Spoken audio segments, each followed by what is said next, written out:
Have you ever tried losing weight only to be overwhelmed by conflicting advice? You'll hear one expert say that, oh, this is great for fat loss, and then you hear another expert say, this is the worst thing you can have for your health, and it's gonna kill you. And I've been there too, just trying to sort out through all the noise to feel confident in my own body. But after hitting a breaking point, I decided to quit these so-called healthy habits that influencers swear by, and trust me, this was the easiest 10 pounds I ever lost compared to my previous weight loss attempts. And in this video, I'm gonna show you exactly what habits I got rid of and how it completely changed my results and mindset when it comes to weight loss. At first, this habit might sound good, but except it could actually be the first trap to gaining weight like crazy. And if you don't figure this out, this could lead to black and white views of dieting, and it could also cause binge eating because I've definitely been there before. So for me, when I first wanted to start losing weight, I just wanted to lose just about 10 pounds. And normally, if you do have a good social circle, you might tell friends and family saying, hey, I'm gonna lose weight, whether that's on New Year's Day as a goal for you want, or you just wanna get shredded during summer. There's no problem for whichever one you choose. And normally what I was expecting is that I was expecting encouragement from my friends and family,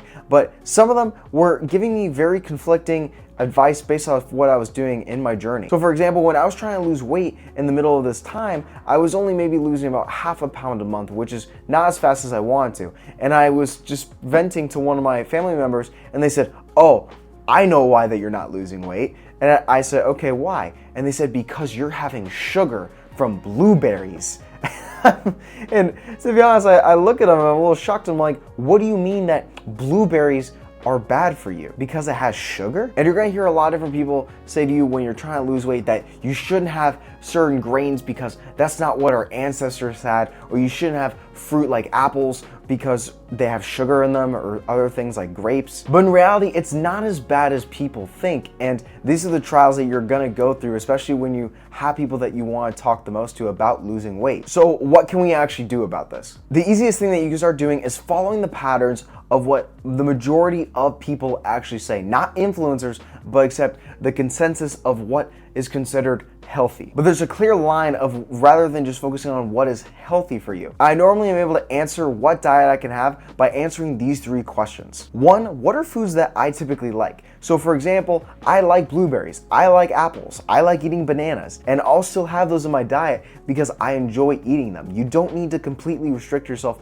from unnecessary food groups just because someone on the internet tells you to. And then the second question is, what foods do I need to stop eating because I can't control myself around them? So for example, I really love bread. And not white bread, even whole grain bread, it's just something I can eat a ton of. But for me, it's because I love bread so much that I need to not have that as much during when I'm trying to lose weight. But except for you that doesn't have an issue with bread, by all means have as much as you want because you realize that it's still good. And it also leads to the third question is, how healthy is this food generally? And generally speaking, we know that whole foods are generally healthy, whether that's grains, vegetables, legumes, lean meats, whatever there is there. If you focus on those things, you're not gonna stress out so much, especially when you're trying to lose weight. But most people overlook the second point that is by far the most important, whether you decide to eat healthy or not. So this idea of eating healthy is generally a positive message that most people like to say. And for me, I'm all for it too. So for example, when I first started wanting to lose weight,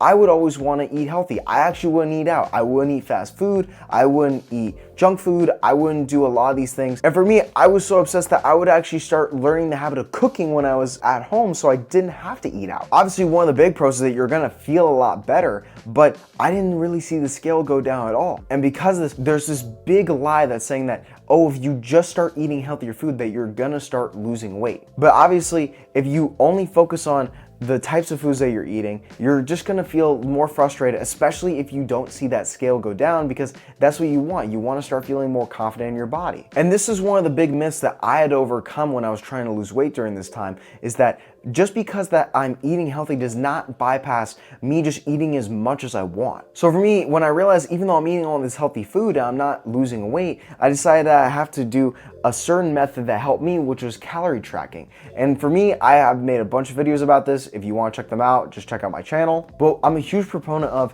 you cannot improve what you haven't measured yet. So if you do decide to do calorie tracking, then at least getting some measuring cups at the very least, or getting a scale to help you out for weighing your food is by far one of the most effective things because you can pinpoint exactly what you're missing. And then for some people, they'll say, oh, well, calorie tracking doesn't work for me. And generally they mean that calories are not the reason why I'm not losing weight.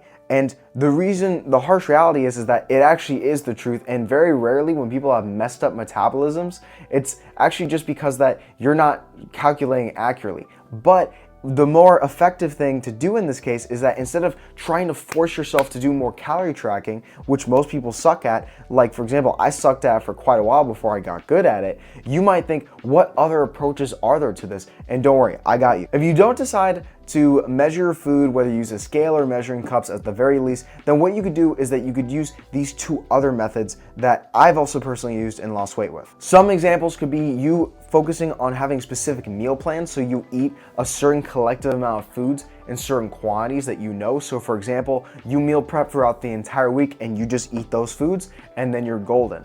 Other examples could be is that you only limit yourself to certain foods that are not junk food and that keep you pretty full for a very long time.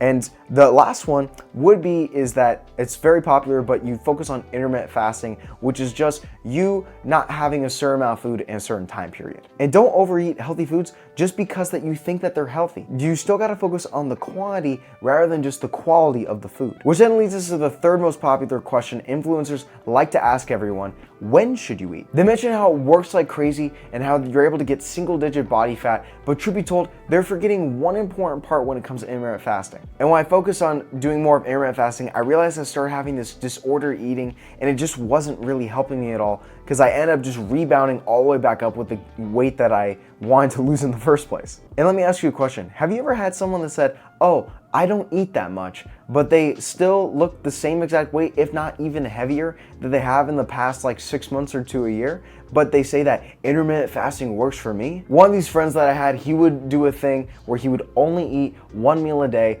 and there's one time that we ended up coming together for dinner, and he decides to say, oh, I'm actually gonna get pizza at this place and like a sports bar, and they had plenty of other healthy options, but he decided to go for the pizza because he says, oh, I'm only having like 2 to 3 slices, dude. And by the way, he was having Meat Lover's pizza, and if you look on the average calories of Meat Lover's pizza, that's about like 600 calories. So he's eating just in 4 to 5 slices over his maintenance calories, which means he's gonna gain weight like crazy.